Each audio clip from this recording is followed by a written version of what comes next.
assalamu aleykum bandiraɓe yeeɓiyankoɓe Ayaw Pindi TV on calminama on juurama kala to gonɗon e nde gonirɗon en calmini helifaɓe diine e aada noon kadi calminirten tigui jinnaɓe men waɗu men tette ha mbawɗen tedde paaɗe men jaaduɗen e jamanu ɗin calminali noon ko caggal tigui nde jettiɗen jomiraɗo joom bawde mbaɗonde weela ene welira e juurade Mouhammadou sallallahu alayhi wa sallam ɓurnaɗo windere eɗen ɗo hande e Sinthiou Bamambé ɗo to galle mo ganduɗa ko kanko tigui woni coordonnateur comité électoral e ɗiɗo sungguji ɗi gonɗen e falde Kanel kono kadi ko ministre mo ganduɗa de l'éducation nationale hono Mamadou Racine Talla ko ɗo tigui joddiɗen makko saabi ɗeɗo jonde noon ko ɗiɗo oɗo campagne mo gonɗen e dow mum ko ganduɗa tigui gam heblanade ɗin ɗon sungguji législatif Mamadou Racine Talla assalamu aleykum. Aleykum salam. calminalima faadi tigui e yeeɓiyankoɓe. En calmini bandiraɓe men yeeɓoɓe télé mon oɗo Pindi TV to ɓe mbawi wonde noon e nder Sénégal to mbawi wonde aduna o mbawi wonde to e diaspora ko wideɓe tan ko belemma hande bismade on ɗo e wuuro moon Sinthiou Bamambé belemma ha ɗon wawi hadde wawde yewtidde e moon eko fate oɗo élection nde Allah waɗi en puɗɗima ɗum guila semaine dernière so Allah jaaɓi kadi e welede mum ɗo e balɗe ɗiɗi tan tawat campagne o gassi belemma ha ɗon wawi hadde noon bismade on onon e yeeɓoɓe on aussi to mbawi wonde aduna o e wiide on kadi amin belti e télé mon min belti e émission mon nde won noon koko men ko ɗum jeyɗen ne weeli min ne yooɗi min ne feewi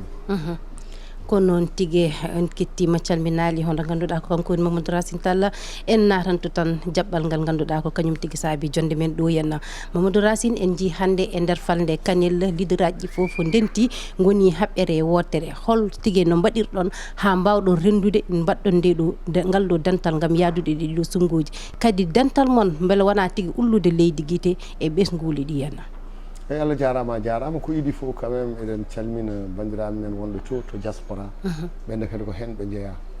ko hen ɓe jeeya nde wonno kamɓe toon ɓe goni kono hakkillaji ko ɗo goni to mbawi wonde noon e nder diaspora ha tente France kamɓe fof mi salminiɓe nde wonno ko toon gonnomi no mbiɗa ni so Allah oɗo campagne électoral amo o jiidani e ɓennuɗi ɗi nde mbatten ɗo local diwan men o jiiɓinoma no Sénégal fof jiiɓori wiyama liste uji parallèle mbaɗama opposition ne wonno nde wonnoon moni foof noon to jeeyaɗo ene yiiɗi hollude ɗon ko kañum hani ardade kañum wawi ardade kono nde yeehi ha ɗum gasi mo Allah yimnoɓe hokki ɗumen heddiɓe ɓe nde ɓe jewtida congrès gonga ɓe pamodira ɓe gandi kamɓene ɓe jaaɓi joni yadude nde wonno kamɓe foof ala moɓe jiiɗi sowona Macky Sall ɗum noon ko namdiɗa kam joni ko non ko congrès gonga kawrital ngal ne woodi on jii ko minen kebli nomin gummorto Dakar min baddi toon batuji amen minen gardi ɗo minen noddi kadi département Kanel min joddi minen foof kala noon gummorto darata ɗum ɗo e politique ari toon to Kanel to min jooɗi min jewtidi haɗani ɗon nomin jinno lernirde comité ji électoraux ji e nder commune aji ɗi foof noon kadi nomin mbaɗiri ɗum ni moni foof fecci e diwan mum o kanko gonnoɗo maire gañinoɗo eɓe o waddannoɓe kamɓe fof ɓe ndendi ɓe mbaɗi comité électoral goto won hen ni ko gañaɓe ɓe walla joni liste parallèle ko ɓen gardi comité électoral o e guila nden noon fuɗɗama eɗen mbawi wiide joni yono jonte tati ha joni en jiyani hen ko wayli hen ɗum noon eɗen gonɗini enen congrès gonga nde wonno meeɗino eɓɓede marsano meeɗino wiyede yimɓe ne jaada mbaɗi ko balɗe ɗiɗi fuusi ɗo joni balɗe sappo e joyyi enen gondi ha joni sanjani ko wiide yimɓe foof woni neɗɗo goto jaadi addi ɗum noon ko yimɓe foof nandi yidde ɓe jiiɗi ko Macky Sall ɓe jiiɗi ko APR taadi noon enen nandi yidde enen foof darniɗen ko Macky Sall enen foof oɗo élection eɗen gandi ko élection national so tawi yimɓeɓe mbi kawriti goni neɗɗo goto e balle mumen kadi ɗum yiyama e jaadi mumen kadi ɗum yiyama e kadi on jii kadi hayso min jeehe guure ɗen nomin darori on jii jaɓɓoto min ɓe kadi koɓe ndendano jaɓɓoto e on keɗima ko haalte ko ɗum noon eɗen gonɗini congrès gonga hankkadino ko enen gondi ko ɗum wiya haade men oɗo élection ɓuuri hen wadde hen importance ko gueɗe ɗiɗi goho yo en dondu yo won unité dental ngal unité woni première condition de réussite so tawi yimɓe jaadani tan mbawata gagnade unité o noon o woodi par ce que a yiyat Mamadou Talla Dia Kessir Daouda Dia ɓe kewano yadude e nder département o a yiyat Hammady Dieng hewani yadude ɗo a yiyat kadi wonnoɓe Mamadou Sa Diallo en wonnoɓe goɗɓe liste uji goɗɗi kamɓe fof joni ko kamɓe gardi oɗo campagne donc défi garano wonno ko unité deuxiéme défi o woni ko holno mbatten ha yimɓe fof gummo pellita ganda o élection hayso ko national holno mbatten ha ɓe ɓuura hewde wotoɓe ɓe nde wonno hawri koye ndungu ene tooɓa hawri ko yimɓe ene ndema hawri ko rewɓe ene jogui liggeyaji kono ɗum ɗon fof noon taari koye ñalawma goto o e nder hitande walla e nder hitande joyyi ene jarani yimɓeɓe ko ɗum min kalanta yimɓe pour ɓe ganda e nder département de Kanel taari Allah en walli en ko enen jogori gagnade ɗum ala doute dimanche waddata kono eɗen ɗamini ko enen gañoto holno mbatten ha taux de participation walla wotoɓe ɓe ɓe ɓuura hewde ɗum noon wona tan pundi wona tan momede gonguere e gonga responsable politique gonɗo ɗo e département de Kanel foof pelliti jaadi ɓe kolli ɗum militaji ɗi kadi ko ɗum jinno nde won noon so yimɓe ndenti ɓuuri wonde keewal ɓuuri webde ɓuuri foftinde yimɓe foof noon tigui Allah jarama Mamadou Racine e jabtol ma tigui bangal fayida laaɓi ceerno eɗen gandi so yimɓe ina jaaha campagne ina jogui tigui ko nawata walla mbiyen ina jogui cimtol walla tonggode nde nawata beeɗa ɗo e artande amen seeɗa ko ganduɗa tigui waɗama e falde Kanel kono ganduɗa tigui so neɗɗo hollama walla so haalnama ina yiiya e haali gonga yimɓe mbawa yaade campagne taw jogaki ko wiyete accès de communication président Macky Sall ko waɗi ɗo ko en sukaɓe mbiyata ni ne yiyone memo en réalité donc minen oɗo campagne électorale min mbaɗi appuyé koye deux choses goo ko waɗi ko woni bilan no mbiruɗa joni ni ɗiɗi ko anni waɗoyde ko ɗum noon webni ligguey amen e banggue bilan o par ce que so tawi a ƴeewi département de Kanel haare ɓurde mawnude nden ɗum kam ko guila komin sukaɓe holno dande ma heɓirta courant régime aji ɗi fof ndewi ɗo donki yo keɓ courant kanko président o nawi toon courant o woni haare gadaninde deuxiéme haare dande ma fof ɓe mbiya lawol président o waɗi lawol guila Dakar tan ha Bakel ha Tamba way kono tappini ɗum gasi kono noon to dande ma to alano o ƴetti kadi haalis kewɗo o waɗi ɗum guila hoore fonde tan kadi ha Dembankane e dande ma o ɗum liggueyaji ɗi fuɗɗima ɗum ne kadi ko goƴa no feewi to wonɓe dande ma to ɗum ne kadi koye élément ji bilan mbewni liggey amen kono haɗani ɗon nde wonno taadi eɗen goɗɗi yimɓeɓe kadi ɓe gonani Dakar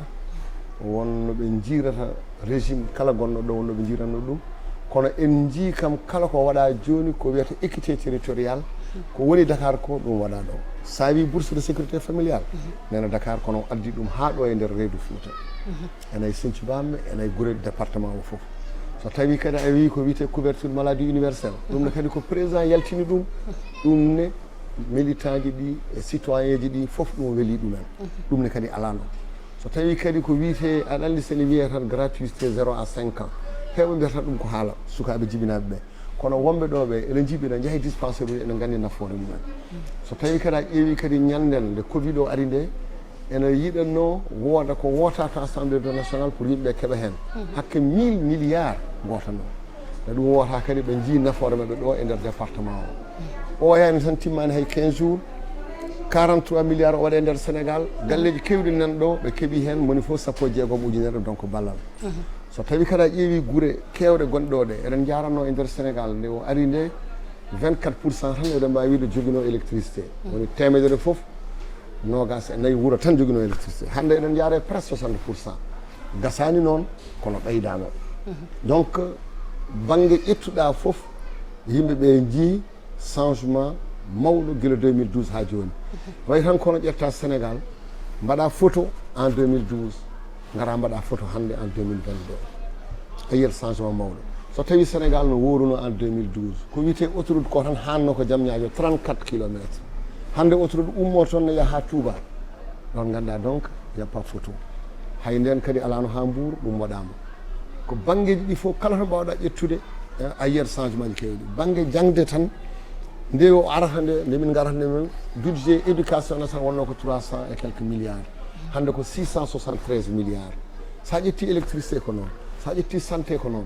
hôpital uji mbaɗaɗ ɗo ɗi meeɗani wadde way kono ko en meeɗano jogade way kono ko wonano goƴa yimɓe no feewi joni noon ɗi mbaɗama natti wonde tan hôpital principal tan hôpital Dantec tan a yahat Touba jaaha hôpital jaaha Sédhiou no e woɗɗude jaaha hôpital ko hono noon donc banggue ƴettuɗa foof wonko eɓɓa hen wonko waɗa hay en nder joni liggueyaji ko wiyete sukaɓe ɓe fonction publique Sénégal no woruno nde o arata nde presque ko 60 et quelques milliards rien heewano ɗo ko wiyete programme tan dawol sukaɓe woni heewi daw yi o waɗi hen tan hay goto andano fof ɗum ne kadi min jii ɗum ɗo e nder ngoɗo wuuro sukaɓe men jibineɗo ɗo mawno ɗo mbatta liggade ɗo eɗen jooɓe ɗo ɗum kadi ɓe kewano yiide ɗum ɓe jooɓe ɗo tawa ɓe pittata ko wuuro mabɓe ɓe jooɓe ɗo tawa ɓe mbaɗata ko planté des arbres ɗo e nder wuuro mabɓe donc ɗum ɗon ko nafoore no feewi ko wiide dal kala to mbawɗa ƴettude point ma yi hen ko woni ɗum ɗon noon webni minen bilan amen nde ɓe jahata e wuuro ɗo somin ƴetti fof somin puɗɗima haalde mais min noon min jii ko makki ko waɗi ko voilà ɗum vraiment walli min no feewi e ko ɗum noon ko heddi ko noon ko anni wadde ko arata ko aɗa mi wiya bilan et projet projet o on ɓuuri wadde importance mbeɗa wawi wiide ko fuɗɗi wadde ko timman hay 10% ko yiiɗi waɗande Sénégal ko so Allah newni ko wi 2035 le Sénégal vers l' émergence koko jogori wodde kadi Allah newnima kadi o dañi pétrole et gaz koye makko ɗum ari ene waɗi kala ko ƴetti Allah ne fewna ɗum hay coupe d' Afrique guila komin suka min mbaɗatno rêvé ɗum ɗon Allah kadi fewna ɗum noon eɗen mbawi wiide gueɗe ɗe foof rendi yimɓe goni neɗɗo goto yiɗɓe kay ɓamtude leydi ndi eɗen ɗamini donc ko wi PSE 2035 nden dal no Dakar sansiri ni no guure men ɗi cansiri ni no hakkilla yimɓe paye ndema paye tracteur uji joni nden yimɓe mbiyanno ndema ko jalo e jammere ɗo joni hay nder Fouta to jaaɗa fo aɗa yiya des tracteur ko noon ko on vision yinno wadde installé ɗum webni liggeyaji amen ene sirimi noon ko jogori wadde ɗo e kitale garoje ɗe ɓurata kadi mawnude ko fuɗɗi wadde ko noon tigui a haaliti ko ganduɗa ko ɗum woni ko fuɗɗi wadde ɗo hen kono ittata e nder tournéji men eɗen jiiya hen kala ɗo garɗon goytaɗi ɗi ine keewi kadi wonko poɗoton toon beele son keeɓi ko jiɗɗon ko on keɓorani ɓe jamfade ɗin ɗon poɗoje ɗe tottannoɗen ɓe walla oɗon ganni tigui yuɓɓinde ɗum ɗon ala jamfa ala hen par ce que président Macky Sall o wi ko oto ƴette engagement mo on mbawa wadde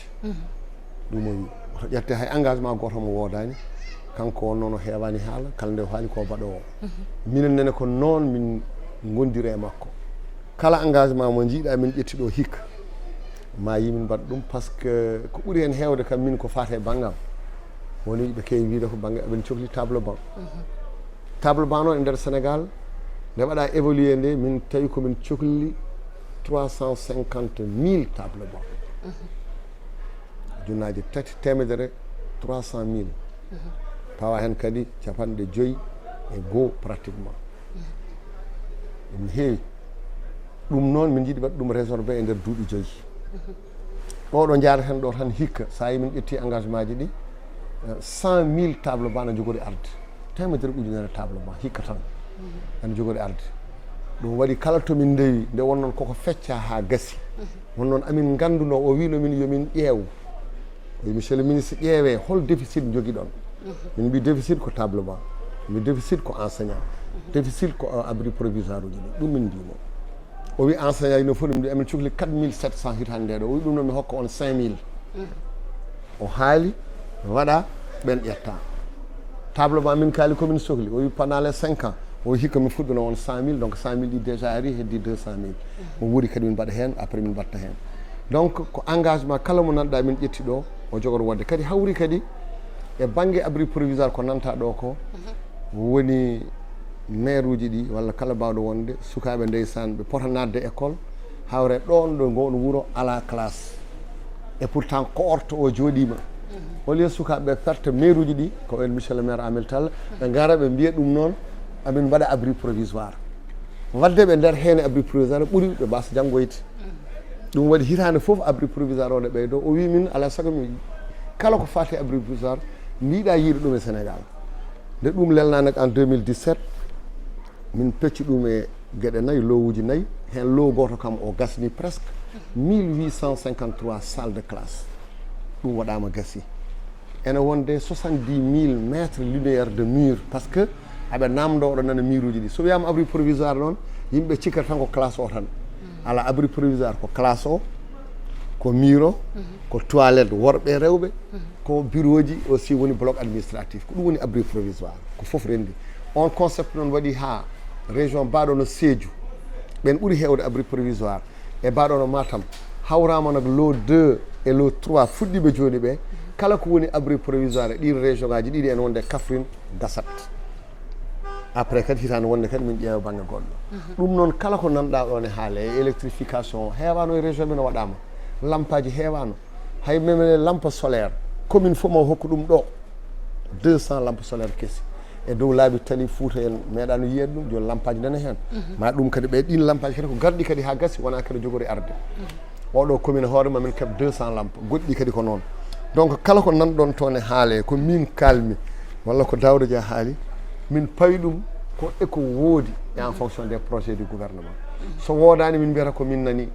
kala engagement nanɗa ƴettama noon so ƴettama Hawre so ƴettama Boñji Ɓokillaji Sinthiouba kala to wawi ƴettede kala ko ƴetta hen koko wawi waɗede ko ƴettete nde won noon mbiɗen ko haalaka yo ko famɗu liggey o yo heew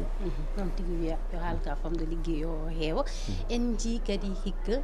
no ƴettirɗon tigui campagne o ni meeɗa wadde walla hayso meeɗi wayri eɗen gandi kadi wonko layete less walla mbiya wonko ñumate woni hollum sunguji président payadi ɗi est ce que kadi oɗo campagne mbatton walla heblanade terrain o walla ƴewdade beele oɗon mbawi yaade président garo walla ala eyyi manda garo kam ko Allah tan andi gandumi tan ko oɗo élection tadi opposition wi waɗat cohabitation alay saago minenne min daro o waɗi joni ma won hakke lebbi 7 yimɓe goni koye liggade nder gongre e gonga kala bannoɗo liste parallèle artirama kala gonnoɗo opposition artirama donc pour minenne min ƴeewa tadi mbiyam mbaɗa cohabitation min kollaɓe kay président gagnima depuis 2012 kala élection goɗɗo min gagnata one kadi min mbaɗa feere min gaño ɗum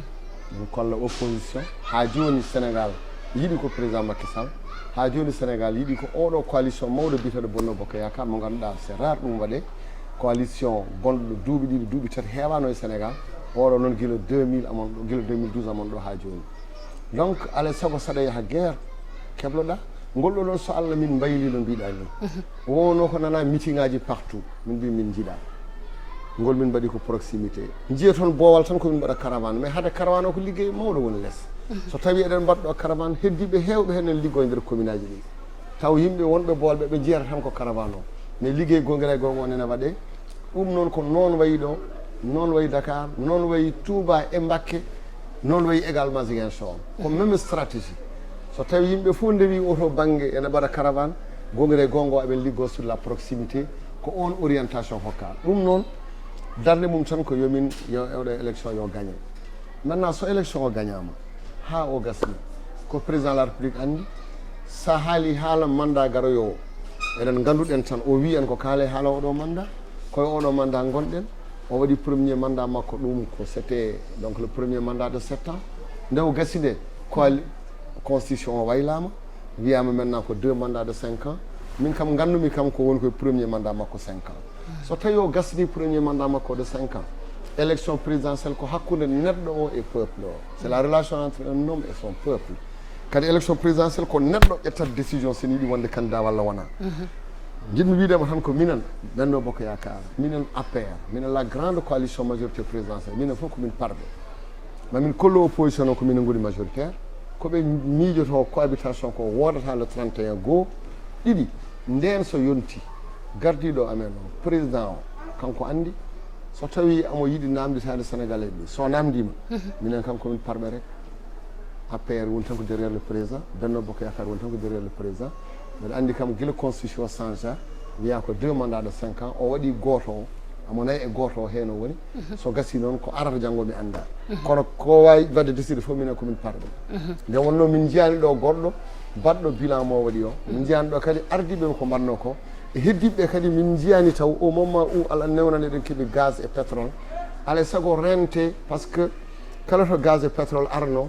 leyɗele ɗeɗon ɗe bonnama nde wonno won mawɓe wonɓe to ɓe ƴeewat neɗɗo mbaɗo no baɗam Oumar ni ɓe mbiyamo ar min dokkuma ndiɗo leydi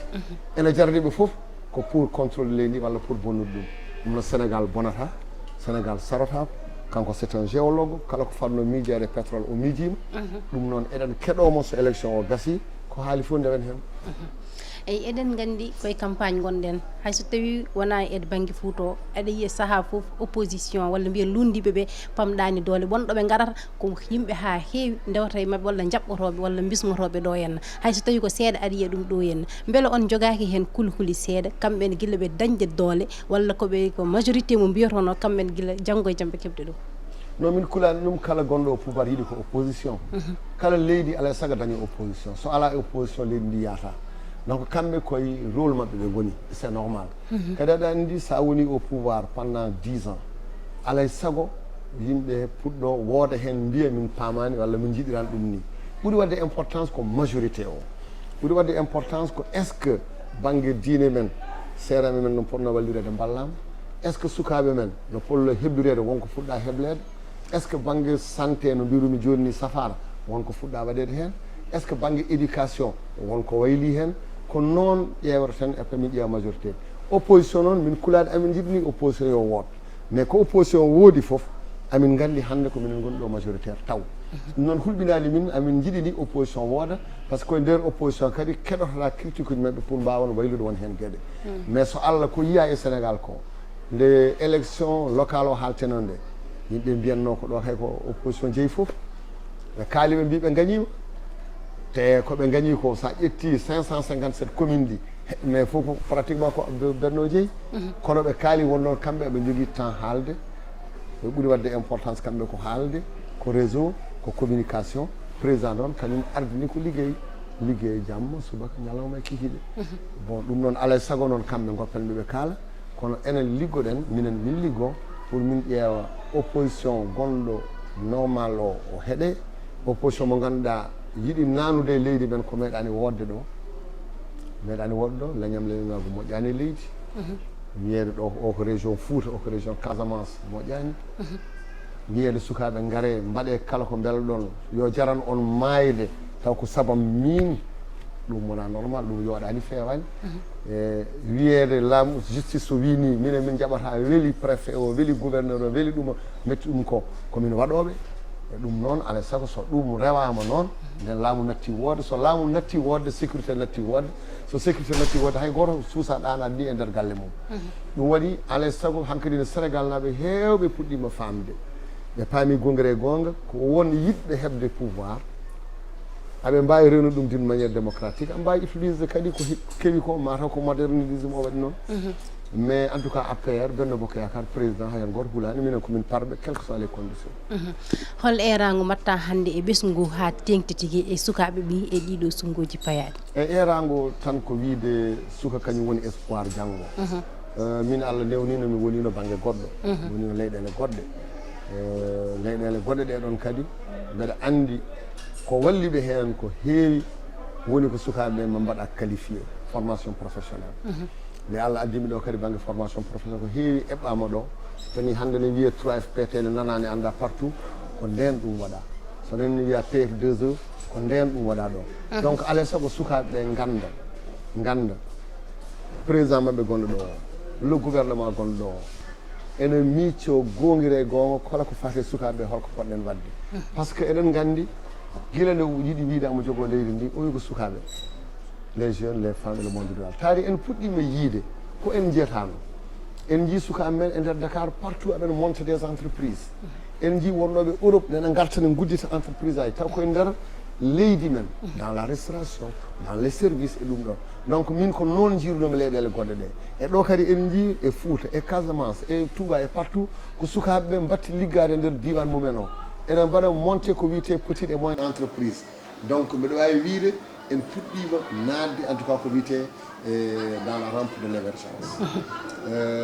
wona pindo fof wiya ne yiiloyo liggey dans la fonction publique walla ne yiiloyo liggey dans une entreprise goɗɗo no hani kay ko moni foof essaye wadde créé entreprise mum comme onon piindi TV on mbaɗi entreprise moon holno ballirti ɗon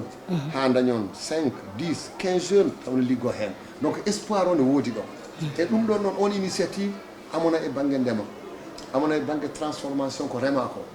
aɓe nayi banggue communication no mbatton ni aɓe nayi dans le commerce aɓe nayi banggue ɗi foof on espoir goɗɗo noon e nder Sénégal ko wiideɓe président de la république hoore mum ɗum yinno wadde impulsé en puɗɗima yiide hen guitel wonnoɓe to nena garta wonnoɓe Europe nene garta wonnoɓe Amérique nene garta wonnoɓe Afrique central nene garta ko noon poɗɗen wadde ha Allah newnana en sukaɓe men mbawa jooɗade e diwanuji men he mbawa montuɗo des entreprises ɗum mawninta économie no mbawa weeɗo e haddogo noon ko wiide tan min kamɓe ɓe anndi no jiirumi Sénégal hannde ni Sénégal ne wone dans une bonne direction. Hey bandiraɓe yeeɓiyankoɓe Ayaw Pindi TV eɗen gandi tigui caggal wondemo coordonnateur comité électoral législatif aji ɗiɗo payaɗi ko ministre kadi kalfinaɗo tigui ko fate jangde gendire wadde noon so tawi en keeɓi fartangue joddade makko en keeɓat tigui artude kadi e on ɗon fannu mo ganduɗa tigui ko on tigui o ardina. Ministre Mamadou Tall en jii kala hitande jangguinoɓe ina mbaɗa hofgo juuɗe calo jangguinde taw wonko namdi holto caɗele ɗe walla mbiyen holto ñawande nde ɓuuri hedde on banggue. eyyi Allah jarama jarama aɗa andi kam banggue éducation ene e aduna o foof noon ene heewi dillude gonga e gonga mais en jetti Allah depuis 2019 no heewani dillude e nder Sénégal wonko wayli hen nde wonno batti yewtidede jokkodirade hikka noon e nder ndeɗo hitande ɓe nani won ɓeydanaɓe saliguji mabɓe ko ɗiɗo grève juɗɗo dans le moyen secondaire noon haɗani noon en mbawi famodirde mabɓe président waɗi hen ko meeɗani wadde e nder ko indemnité ji ɗi no ɓeydirani ne meeɗani hayko c'est inédit heɓani yiyede woni koɓe namdotono depuis 2004 guila régime aji ɗi foof président jaaɓi waɗandeɓe ɗum nde wonno kadi koye projet président wonno ko noon o waɗi agriculture noon o waɗi élevage noon o waɗi fonction publique enseignant ɗi kadi o wanniɓe noon ɓeydi salaire uji ɗi gonga e gonga wiide noon grève uji ne keewi tout le temps e nder éducation bon ene famni e leyɗele mawɗe ɗe ene famni kadi e leyɗele men sa ƴetti Sénégal tan ene wayi kono ko hitande foof ene woodi ko namdotoɓe nadde e classe CI tan ko wayno 400 000 jeunes 431 000 jeunes jiɗoto ara CI mbiya emin jiɗi nadde école ɗum ne heewi ma ƴewana ɗum salle ma ƴewana ɗum enseignant ma ƴewana ɗum matériel tawa aɗa andi salle goto waɗata ko 30 places donc ne heewi kadi yaltoɓe kadi keeɓa baccalauréat ɓe à peu près que 70 000 heewi wonde au maximum 430 et quelque naata yaltata tan ko 70 000 donc alay saago e nder hen liggotoɓe hen nde wonno éducation ala to ala nene guure mawɗe ɗe nene guure kakini nene kadi hay dans les hameaux to jaaɗa fof ne waɗi école walla ne waɗi enseignant walla waɗi élève kam en tout cas ko ɗum waɗi alay saago éducation so tawi ene jogore no président wiri ni yo taw ne woodi levier ji mbatten appuyé pour apaiser le climat social minen nde min garde min mbiya min jogui 5 priorités kono gadano woni apaiser le climat social ɗum noon ko wawde yewtide toute la communauté éducative woni les enseignants les syndicats majoritaire mbawon joddade ɗon kalde kala ko mbatton mbaddon wona noon cogestion ko minen mbattata géré min kaldata e mabɓe mbaɗen kaldene les sociétés donc civiles les parents d'élèves ɓeɗon fof mbawa haaldede ɗum ɗon noon nde min puɗɗi waɗ ɗum guila 2019 min jii en général kala koɓen jiiɗi wadde aɓe jaɓa ɗum waɗe min jihani tan e banggue yo waɗe apaiser le climat social mais holno mbatten ha résultat ji men mbaɗa amélioré e ɗum noon namdi ko liggey mawɗo nder liggey mawɗo e banggue ko wiyete quantum horaire o quantum o waɗe feere haw waɗe respecté nde garten ɗo en 2019 baccalauréat ko 36% keɓata bac holno mbatten ha liggotoɓe hen ɓe gona dans de bonnes conditions par ce que so jangguinowo o wonani dans de bonnes conditions o wawa jangguinde normalement o wawa hebde résultat normalement alay saago waɗa grève jamma e ñalawma ko waɗa joni ko noon mbeɗa sikki ko waɗa hikka ko ma wallu en joɗɗen ɗo hay soko duuɓi nayyi taw climat o ne deeƴi ne waɗi apaisé ko ɗum jinnaɓeɓe namdi ɗum sukaɓeɓe namdi ɗum gouvernement o namdi syndicat ɗi kadi ɓe paami ɗum nde wonno central syndical yi ɓen ɓe ciɗinino ko wiyete pacte social ɓen kamɓe mbaɗi heddi joni ko ɗin syndicat ji holno mbatten kamɓene haaɓe ciñina ɗum pour mbawen yaadude pendant 3 ans 4 ans taw ala grève wadde e haalama sen nani eɗen jogui jorto hankkadi ɗo e duuɓi payaɗi hofgo juuɗe wonta wadde faade e ɓen ɗon jangguinoɓe normalement so tawi rewi lawol grève mo ganduɗa en hubtinini leydi ndi foof mbeɗa sikkima usto e leydi ndi no feewi hatta noon so tawi oɗo lycée dañi probléme walla ngo wuuro dañi probléme ma nan ɗum toujours e éducation mais tawde koye banggue éducation gonɗen te ono mbiyata ɗon ko piindi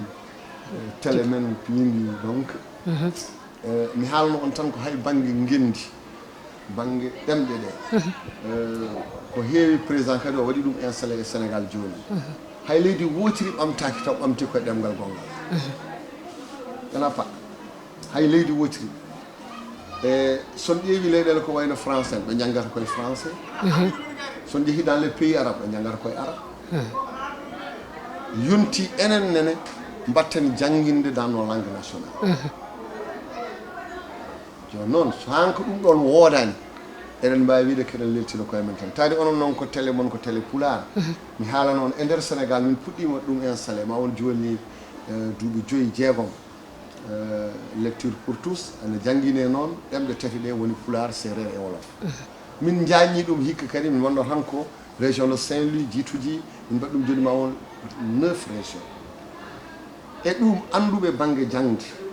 anduɓe e aduna o kamɓe fof ɓe kolli suko so janggi e ɗemgal ngal muyningal walla ngal haalata ngalla maɓe haalte so janggi e ngal ɗon ɗemgal kanko ɓurata wadde réussir e aduna makko e janggunore ɗemgal gongal ɗum waɗi noon maintenant c'est irréversible min ƴetti on décision hankkadini les premières années woni première année mo waɗi o deuxiéme et troisiéme o e diwan mo waɗi o eɗen mbaɗa toon ɓe mbatta janggude d' abord e ɗemgal maɓɓe so tawi ko ga ɓe mbaɗa pulaar e français l'intérêt est que so janggi pulaar so arti e deftere makko ne pulaar woni hen yummakko ma waw haaldude e makko ma waw jangguinde mo kanko ne mo waw jangguinde yummakko anda banggue séréer ko noon banggue to ko noon ha 3 ans ɗi ha réglo e Sénégal ça peut durer 5 ans après kadi woɗɓe kadi nanne hen et après hankkadi ne wonta c' guila école enseignement élémentaire o ha CM2 toujours ko pulaar e ɗemgal gongal jangguete walla ko olof e ɗemgal gongal walla séréer e ɗemgal gongal ɗum noon woni vraie révolution en réalité ɗum woni projet ɓurɗo mawnude mo yimɓe mbawata yiɗ ɗum joni mo éducation nationale jogui les langues nationales konfe men ko ɗum faami UNESCO ne faami ɗum no waɗira to ni mbinen ɗum min mbiɓe alay sago à partir de nos pays mbatten jangguinde à partir de ɗemɗumen mbatten huutorade e nden mon ji vraiment woni jogade mawnude no jaami ñanden Saint-Louis mbiɗa waɗa lancé projet kesso ono wiye reli won toon ko jangguinoɗo olof e tableau a yiyat wolof jiya français ɓe mbawa janggude ɗum ɓe mbawa windude ɗum hankkadi ni ɓe mbasa wumande ɗiɗon bindi kala bindol mbaɗo wonde ɓe mbasa wumde hen ɓe mbasa ɓe paama e ɗum noon après école o wontata ko une école de tous une école pour tous par ce que jinnaɓe ɓe jangguinat sukaɓeɓe sukaɓeɓe donc ko ɗum mbiɗa yiɗno haala ɗum wadde on encouragé wiide télé fulɓe wona leñam leñamaɓe non non non moni fof e leñol mum yo wat noon ko Sénégal gagnoto hen c'est une très bonne chose wadde Allah jarama jarama ministre ko jiiɗa haalede ko ine heewi kono mbiɗa sikki ko temps woni mo rokkani konngol ma battinigol tan mbaynoroɗa kadi yeeɓiyankoɓe Pindi TV konngol battiningol ko salminde on e juurade on e wiide on adduno on ko affaire campagne électorale on jaade e amen on jii amin ɗamini le 31 inchallah Fouta hewno wadde ni noon tan o yata min gaña ɗo ha to ganduɗa ha to sikkanoka e nder Sénégal kadi malgré ko nanton ko mon ji Benno Bokk Yakar kadi ma heɓ victoire mawɗo mbeɗa mbaɗa o noon encouragé ko mbatton ko minen balla toon ko minen gonan ɗon mais min kanan tan haadde e konngol leñolam il faut y mettre les moyens il faut ko dariɓe hen ɓe hatanteɓe ɓe mbawa kamɓene wallede pour nous représenter mbason wadde découragé moni foof to wawi wonde foof walla on naggana on no erago manggo piindi ari goɗɗum kadi ara goɗɗum ara goɗɗi ara ko ɗum wawata nafde hen hande sen mbawi joddade ɗo eɗen kaala e pulaar mbawen fawde bandiraɓe men ɓe kala to wawi wonde o nana hen o yiya hen o faama hen o yeeɓa hen o welto hen par ce que ɗemgal woni foof ɗemgal kañum woni véhicule de la culture so ɗemgal ngal nawata culture o ɗemgal ngal songal haalaka culture o yeehi e culture o so yeehi neɗɗo o natti wonde neɗɗo woni neɗɗo gongere gonga ko pilal mum kañum wonata less ko ari fof fawo dow hen kala kon jejjiɗɗa ha so yajiti fof ha gasi kala ko gonɗa e ma so ha mumtima culture o heddoto ɗum noon taadi woni véhicule o ko ɗemɗe men olof séréer pulaar kala ko wawi wonde yoɓe kutore yoɓe kaale yoɓe binde yoɓe jangge dariɓe hen ɓe kadi yoɓe balle yoɓe poussé par ce que kamɓe gonani hen ɗum tan jinno wiide bandiraɓe ɓe weltima no fewi mbiɗa waɗa on encouragé Allah jarama Mamadou Tall gasi ha laaɓi émission men walla mbiyen yewtere men nde jogdinɗen e oɗo mo ganduɗa woni coordonnateur comité électoral législatif ɗo e Fandé Kanel bandiraɓe yeɓenkoɓe Pindi TV kala ko moƴƴani hen walla ko fewani émission o ko min ko moƴƴi hen foof en jettiri ɗum jomiraɗo subahanahu wa taala ha saaha goɗɗo on jarama